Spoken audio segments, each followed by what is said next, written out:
الحمد للہ رب العالمین والعاقبۃ للمتقین والصلاة والسلام علی سید الانبیاء والمرسلین اما بعد فاعوذ باللہ من الشیطان الرجیم بسم اللہ الرحمن الرحیم۔ موجودہ دور کے حوالے سے انتہائی اہم موضوع اور اہم لیکچر ہے۔ آج ہم جب بین الاقوام پر نظر ڈالتے ہیں تو سوال پیدا ہوتا ہے اور لوگ سوال کرتے ہیں کہ کیا وجہ ہو سکتی ہے کہ ایک مٹھی بھر یہودی ہے اسرائیل کے اندر، امریکہ اس کا حامی اور مددگار ہے، 57 اسلامی ریاستیں ہیں، ان کا مقابلہ نہیں کر سکتا۔ اسی طرح عالم اسلام کا نمائندہ تنظیم OIC ہے، اس کا مقابلہ نہیں کر سکتا۔ متحدہ اسلامی افواج ان کا مقابلہ نہیں کر سکتا۔ ہم دیکھتے ہیں کہ اقوام عالم کا بین الاقوامی پلیٹ فارم یونائٹڈ نیشن ان کا مقابلہ نہیں کر سکتا۔ عالمی عدالت انصاف ان پر اپنے فیصلے نافذ نہیں کر سکتے۔ کیا وجہ ہو سکتی ہے کہ بین الاقوامی NGOs یا انسانی حقوق کے علمبردار ان کا مقابلہ نہیں کر سکتے اور یہ سب پر حاوی ہے؟ کیا وجہ ہو سکتی ہے؟ یہ سوال ہے بنیادی۔ تو سب سے پہلے امت مسلمہ عالم اسلام پر اس میں بات واضح ہونی چاہیے اور محققین کے لیے ریسرچ کے میدان میں ایک وسیع پیڑ ہے یہ کہ اس پر کام کریں۔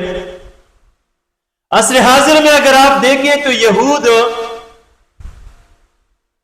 سیرت النبی صلی اللہ علیہ وآلہ وسلم پر جس انداز سے ریسرچ کر رہے ہیں اور اس سے رہنمائی حاصل کر رہے ہیں، عالم اسلام اس کا عشیر پر بھی عمل پیرا نہیں ہے۔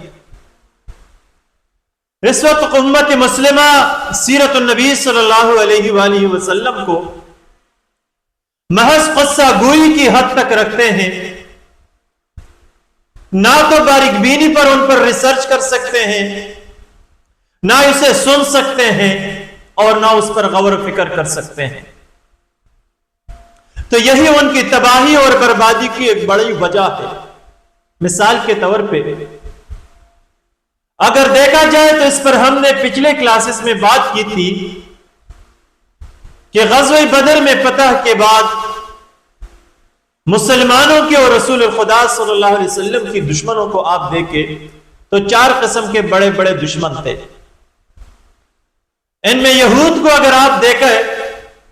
تو مدینے کے اندر بنو قریظہ، بنو قینقاع اور بنو نذیر کے ناموں سے بڑے بڑے قبائل ان کی آباد تھے۔ ان میں سے ہر قبیلے کی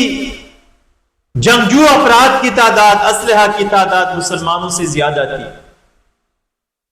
اگر ان تمام یہودی طاقت کو اکٹھا کی جائے اس دور میں تو مسلمانوں سے کئی گنا زیادہ تھے۔ قریش کو اگر دیکھیں، مشرکین مکہ کو اگر دیکھیں اور ان کی عسکری تعداد کو دیکھیں تو مسلمانوں سے کئی گنا زیادہ تھی۔ مدینے کے اندر آباد منافقین کو آپ دیکھیں تو ایک مضبوط طاقت تھی۔ مدینے کے اطراف میں آباد لٹیرے اور چوروں کو آپ دیکھیں تو ایک بڑی تعداد تھی۔ بنو غطفان جیسے بڑے بڑے قبائل جو مسلمانوں کے دشمنوں میں سے تھے، بڑی تعداد تھی، کئی گنا زیادہ تھے مسلمانوں سے۔ اب یہود، منافقین، مشرکین مکہ، ان چور لٹیرے کے جو عرب میں تھے اور مسلمانوں کے مخالف عرب قبائل کو اگر آپ دیکھیں اور ان کو جمع کریں تو یہ کئی گنا مسلمانوں سے زیادہ تھی۔ پھر پیغمبر اسلام صلی اللہ علیہ وسلم کی وہ کون سی پالیسی تھی، وہ کون سی اقدامات تھی جن کی بنیاد پر ان مخالفین اسلام کو سوائے جنگ خندق یا غزوہ احزاب کے اکٹھا ہونے کا موقع نہ مل سکا؟ پیغمبر اسلام صلی اللہ علیہ وسلم کی وہ کون سی اقدامات تھی کہ جب آپ بنو قنقاع کے خلاف اپنی کارروائی کی تو دیگر عرب قبائل اور خصوصاً یہودی قبائل بنو نذیر، بنو قریظہ یا خیبر میں آباد یہودی غیر متعلق رہے۔ پیغمبر اسلام صلی اللہ علیہ وسلم کی وہ کون سی پالیسی تھی کہ جب آپ بنو نذیر کے خلاف کارروائی کرتے ہیں تو دیگر یہودی قبائل غیر متعلق رہتے ہیں، جب آپ بنو قریظہ کے خلاف کارروائی کرتے ہیں تو خیبر کے یہودی اور دیگر یہود قبائل غیر متعلق رہتے ہیں، اور جب آپ خیبر کے خلاف کارروائی کرتے ہیں رسول خدا صلی اللہ علیہ وسلم تو شام میں یا دیگر علاقوں میں آباد یہودی غیر متعلق رہتے ہیں۔ مسلمانوں کے دشمن ان کا ساتھ نہیں دیتے، تو یہی وہ پالیسی ہے، یہی وہ اقدامات ہے جن پر ریسرچ کر کے یہودی رہنمائی حاصل کر رہے ہیں۔ آج اگر یہود کو آپ دیکھیں تو یہ لوگ جارڈن کے خلاف کارروائی کرتے ہیں تو دنیا اسلام غیر متعلق رہتی ہے، فلسطین کے خلاف کارروائی کرتے ہیں تو دنیا اسلام غیر متعلق رہتی ہے، مصر کے خلاف کارروائی کرتے ہیں،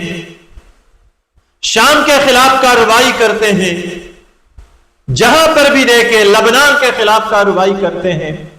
تو دیگر عالم اسلام غیر متعلق رہتی ہے۔ تو عصر حاضر میں یہودیوں کی پالیسی اور اقدامات اور غزوہ بدر کے بعد رسول اللہ صلی اللہ علیہ وسلم کی اقدامات اور پالیسیوں کو اگر آپ تقابلی جائزہ لے لیں تو یہ بات آپ پر روشن ہو جائے گی کہ امت مسلمہ کی تباہی یہ ہے کہ انہوں نے عالم اسلام نے سیرت رسول کو محض قصہ گوئی کی حد تک رکھا ہے، اور یہود آج ان سے بھرپور استفادہ حاصل کر رہی ہے، کیونکہ یہود کی مذہبی لٹریچر کو آپ دیکھیں، تورات اٹھا کے دیکھیں تو ان میں آپ کو جنگی طریقہ کار آپ کو نہیں ملے گا۔ اسی طرح ہم دیکھتے ہیں کہ یہود کی یہ پالیسی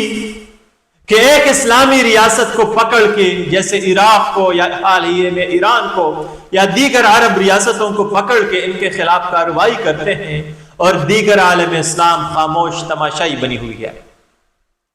ان کا ساتھ نہیں دے سکتے، تو اس پالیسی پر ریسرچ کی ضرورت ہے اور ان پر آنے والے لیکچرز میں ہم بات کرنے کی کوشش کریں گے۔ تو یہود کی بالادستی کا ایک سبب تو یہ ہوا۔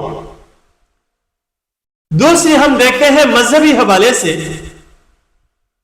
تو جو بیت المقدس ہے،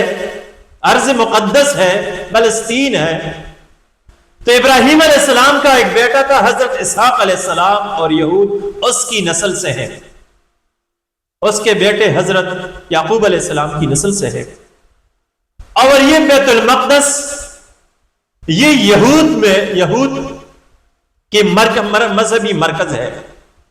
اسی طرح کیونکہ یہاں پر ان کا جو دیواری گریا ہے، جس طرح ہمارے بیت اللہ شریف ہے، حرمین شریف ہے، تو یہ ان کی مذہبی مرکز ہے اور یہاں پر زیارت کے لیے آتے ہیں، جس طرح ہم حج کے لیے جاتے ہیں وہاں پر روتے ہیں۔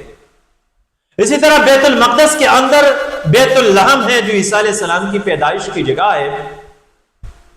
اور یہود کی قبلہ بیت المقدس کی طرح یہ عیسائیوں کا بھی قبلہ ہے۔ حضرت عیسیٰ علیہ السلام کی پیدائش کی وجہ سے ان کے لیے متبرک ہے، مذہبی جگہ ہے، تو لہٰذا عیسائی بھی اسے کسی قیمت پر مسلمانوں کے حوالے کرنے کے لیے تیار نہیں ہے۔ اگر دیکھا جائے تو یہ یہودی تھے جو بیت فلسطین کے اندر بھی آباد تھے، شام کے اندر بھی آباد تھے، مصر پر بھی انہوں نے حضرت یوسف علیہ السلام کے دور سے حکومت کی تھی، اردن میں بھی آباد تھے، حتیٰ کہ پیغمبر اسلام صلی اللہ علیہ وسلم کی بعثت سے قبل اگر تاریخ کو دیکھا جائے تو مدینے میں ان کے مضبوط قبائل آباد تھی، خیبر ان کا گڑھ تھا، تو یہاں پر یہ مسلمانوں سے قبل آباد تھے۔ تو اسی وجہ سے اسی تناظر میں اگر دیکھا جائے یہود کے، تو کسی بھی قیمت پر ارض مقدس یا بیت المقدس کو چھوڑنے کے لیے تیار نہیں، جس طرح ہم حرمین شریفین کو چھوڑنے کے لیے تیار نہیں۔ اگر خدا نہ کرے بیت الحرمین شریفین کو کوئی گندی نگاہ سے دیکھے، ان پر حملہ کرے تو یہ مسلمانوں کا ایمان ہے کہ اپنی جان، اپنی مال، اپنی اہل و عیال سب کچھ اس پر قربان کرنا اپنی سعادت سمجھیں گے۔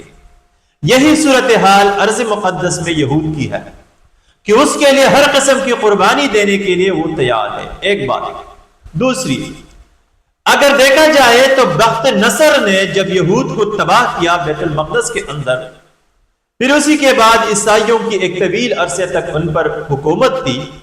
یہ بیت المقدس ان کی تحویل میں تھی۔ حضرت عمر فاروق رضی اللہ تعالیٰ عنہ کے دور میں آپ دیکھیں، پھر صلاح الدین ایوبی کے دور میں آپ دیکھیں تو انہوں نے یہ بیت المقدس عیسائیوں سے حاصل کی تھی۔ یہ 1948 میں پھر دنیا بھر سے یہود کو اکٹھا کر کے یہاں پر آباد کر دیا گیا بیت المقدس کے اندر۔ تو خلاصہ یہ کہ ایک تو یہ کہ آج جس طریقے پر یہود یا عیسائی مل کے بیت المقدس کو مسلمانوں سے حاصل کرنے کے لیے، ان سے چھیننے کے لیے، اسی لیے تن من کی زور لگا رہے ہیں کہ ان کو وہ اپنا قبلہ اور اپنا مذہبی مرکز سمجھتے ہیں اور کسی بھی قیمت میں مسلمانوں کے ہاتھ میں چھوڑنے کے لیے تیار نہیں ہے۔ دوسری طرف مسلمانوں کی بدقسمتی یہ ہے کہ یہ یورپ کی جانب دیکھتے ہیں، UN کی جانب دیکھتے ہیں اور کوئی قدم نہیں اٹھاتے، حالانکہ ان کو اس بات کا علم ہونی چاہیے کہ یورپ کی عیسائی دنیا بھی اسی طرح بیت المقدس کو عزیز رکھتا ہے جس طرح یہودی رکھتے ہیں، کیونکہ ان کا بھی مذہبی گروہ ہے۔